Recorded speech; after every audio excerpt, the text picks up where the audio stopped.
एक credit manager का क्या काम होता है एचडीएफसी बैंक में, समझ रहे होंगे आज के इस एपिसोड में। बेसिकली कुछ इंपॉर्टेंट बातें भी आज के इस बेहतरीन एपिसोड में हम डिस्कस करने वाले हैं। तो मेरी रिक्वेस्ट आपसे सिर्फ इतनी है कि अगर आपने इस चैनल को अभी तक भी सब्सक्राइब नहीं किया है तो please hit the subscribe button, because जितना बड़ा ये चैनल होता जाएगा उतने ही बढ़िया बढ़िया टॉपिक्स हम कवर करते जाएंगे, फाइनेंस रिलेटेड, बैंकिंग से रिलेटेड एंड इसके अलावा जितने और फील्ड हैं सभी के बारे में हम डिटेल में बात करेंगे। तो प्लीज आप सब्सक्राइब जरूर करिएगा। दोस्तों, आज के इस बेहतरीन एपिसोड में सबसे पहले बात करेंगे कि एक क्रेडिट मैनेजर का क्या काम है।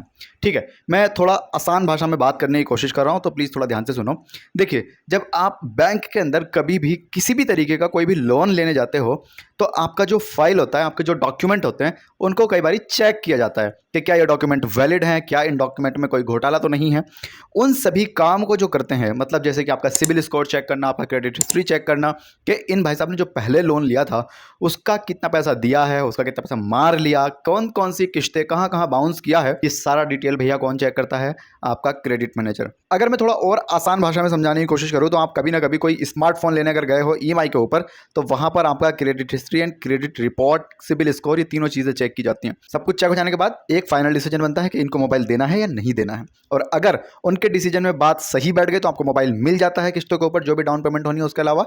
मतलब ये बेसिक सा प्रोसेस है, आसान भाषा में मैंने आपको समझाने को। तो बैंकिंग फील्ड में भी यही सेम बंदा होता है जो ये सारे काम कर रहा होता है, लोन की चीज़ों को समझा रहा होता है और हाँ, डॉक्यूमेंटेशन वगैरह चेक कर रहा होता है। तो आपका एज ए क्रेडिट मैनेजर किसी भी बैंक में सबसे पहला काम यही होगा कि आप क्लाइंट का क्रेडिट हिस्ट्री, क्रेडिट रिपोर्ट, ये सारी चीज़ें चेक करो। दूसरा इंपॉर्टेंट काम यह है आपका एज ए क्रेडिट मैनेजर के जितना भी तरीके का लोन्स का फाइल है, जितना डॉक्यूमेंटेशन पेपर है, उसके जो प्रोसेस है, उसका जो तरीका है, उस तरीके में आपको क्लाइंट की, कस्टमर की मदद करनी है कि भैया ये डॉक्यूमेंट और दे दो या इस तरीके की फोटोज चाहिए। ठीक है, तो एज ए क्रेडिट मैनेजर आपका ये भी रिस्पॉन्सिबिलिटी रहेगा कि क्लाइंट को अच्छी सर्विस दे पाए थोड़ी, और चीज़ें आसान कर दें उसके लिए।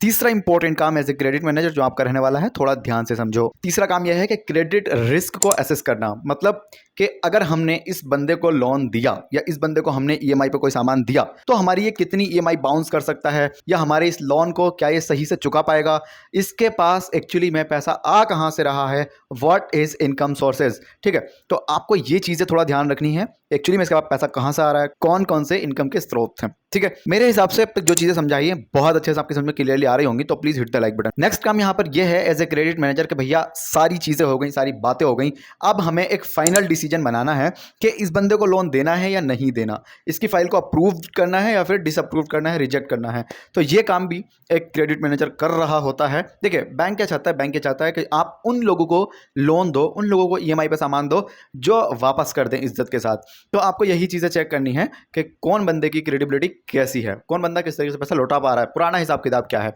ठीक है, तो ये बड़ी इंपॉर्टेंट बात है एज ए क्रेडिट मैनेजर आपको समझना। दोस्तों, लास्ट काम है एज ए क्रेडिट मैनेजर आपका कि जितने भी कस्टमर्स हैं, क्लाइंट्स हैं, जैसे भी लोग हैं, उन सभी के साथ एक अच्छा रिश्ता बिल्ड करना, कम्युनिकेशन करना, उनके साथ चीज़ों को कवर करना, समझाना, समझना, ये आपकी एक अच्छी अहम खास रिस्पॉन्सिबिलिटी है। देखिए, कम्युनिकेशन करने के लिए आपको कम्युनिकेट करना आना ज़रूरी है। ठीक है, अच्छे से बात करने के लिए, अच्छी चीज़ों को सेल्स करने के लिए आपको बात करना आना ज़रूरी है। और बात करना आप कैसे सीखोगे भैया?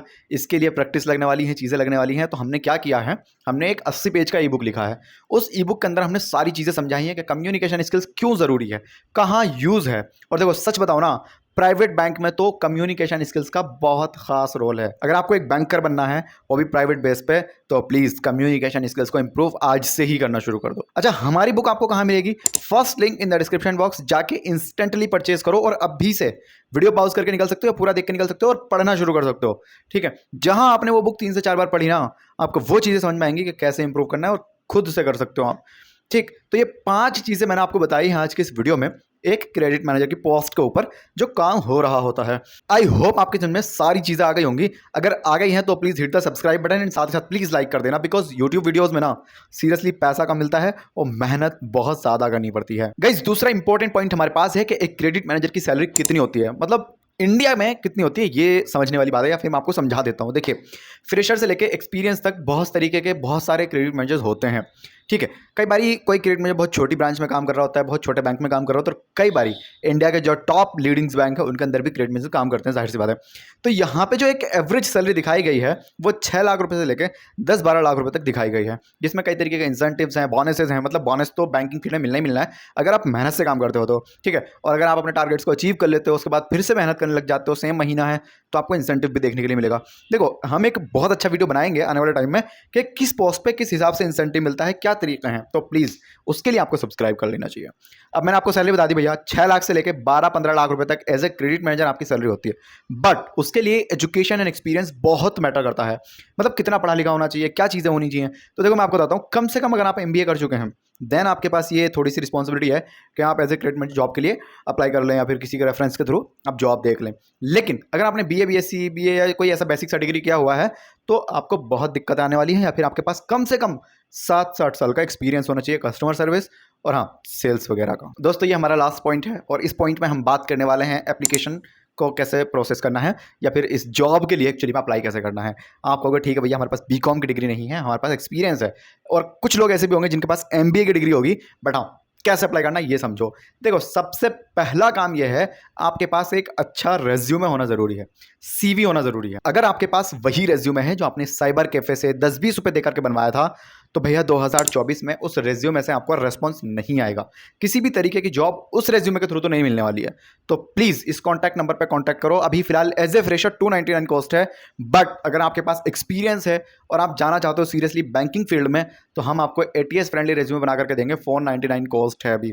प्लीज़ कॉन्टैक्ट जरूर करना, सेम नंबर है ये। एक बात, दूसरी इंपॉर्टेंट बात, HDFC बैंक की बहुत सारी वेबसाइट्स आजकल बन चुकी हैं, लेकिन ऑफिशियल ओरिजिनल जो पेज है जहां से जॉब्स वगैरह पता लगता है, उसका लिंक मैं आपको डिस्क्रिप्शन में डाल के दे दूंगा, तो आप वहां से भी अप्लाई कर सकते हैं, कोई मसला नहीं है। तीसरी इंपॉर्टेंट चीज ये है कि आप लिंक्डइन के थ्रू जरूर से ट्राई कीजिए प्लीज, बिकॉज लिंक्डइन पर ओरिजिनल वैकेंसी है, अपडेटेड वैकेंसी है, जो नया हालात हाजिरा में चीजें चल रही हैं वो वहां पर देखने को मिलती हैं। तो प्लीज कोशिश करो लिंक्डइन पर थोड़ा एक्टिव हो जाओ। अगर मुझे फॉलो नहीं किया है तो मेरा लिंक्डइन ID भी डिस्क्रिप्शन में आपको मिलेगा, फॉलो कर लेना। दोस्तों, लास्ट एंड इंपॉर्टेंट बात यह है, अगर आपने अभी तक एक बार भी इंटरव्यू नहीं दिया है या फिर इंटरव्यू की कॉल्स रिसीव नहीं हो रही हैं, तो प्लीज कैसे ना कैसे करके अपना इंटरव्यू एक बार शेड्यूल कराइए, ठीक है। अगर आपके पास कॉल्स ही रिसीव नहीं हो रही हैं इंटरव्यू की, तो प्लीज रेज्यूमे जरूर बनवाओ, कॉल्स आनी शुरू हो जाएंगी, एंड देन इंटरव्यू में पार्टिसिपेट जरूर करो। बिकॉज जब तक आप वहां पर पहुंचोगे नहीं, इन्वायरमेंट में आप घुसोगे नहीं, आपको पता क्या लगेगा। आपको पता ही नहीं है कुछ अभी, कैसे माहौल है, कैसे बैठना है, क्या बॉडी लैंग्वेज है, HR एक्चुअली में कौन से क्वेश्चंस कर रहा है हमसे। तो प्लीज मेरी रिक्वेस्ट आपसे इतनी है कि जाओ, इंटरव्यू दो, अच्छे से मेहनत करके जाना, बैंकिंग के बारे में पढ़ के जाना। हमने एक और बुक लिखा है जिसमें 200 क्वेश्चन है, पूरे बैंकिंग बेस्ड हैं, तो उसका लिंक भी डिस्क्रिप्शन में है। आप चाहो तो उस ई बुक को भी परचेज कर सकते हो, कॉस्ट उसके भी बहुत कम है, 49 रुपीज़ ओनली। तो गाइज, आज का ये वीडियो था। हमने इस वीडियो में कम्युनिकेशन स्किल्स की बात किया, हमने इस वीडियो में क्रेडिट मैनेजर की रिस्पॉन्सिबिलिटी के बारे में बात किया, हमने इस वीडियो में बैंकिंग के बहुत सारे टर्म्स के बारे में बात किया, प्रोडक्ट्स के बारे में बात किया, सेल्स के बारे में बात किया। अगर आपका कोई भी डाउट है, कुछ भी पूछना चाहते हो, कुछ मिस हो गया है, प्लीज़ कमेंट्स में ज़रूर पूछना। अगर आपको ये वीडियो पसंद आया तो प्लीज़ लाइक कर देना। साथ ही साथ आप हमें क्या फीडबैक देना चाहते हो, वीडियो में क्या चीज़ें आपको अच्छी नहीं लगी, या फिर कुछ भी आपके मन में अगर एक शब्द बोलने का आ रहा है, प्लीज़ नो हेजिटेशन, आप ज़रूर लिख के जाइएगा। इंशाल्लाह मैं बहुत जल्दी से रिप्लाई करने की पूरी कोशिश करूंगा। दोस्तों, इसी तरह के और भी लेटेस्ट एंड अपडेटेड वीडियोस आने वाले हैं। प्लीज़ कमेंट्स में आइडियाज़ भी दे सकते हो, और साथ ही साथ इस चैनल को सब्सक्राइब भी कर सकते हैं। फिलहाल इस वाले वीडियो में इतना ही।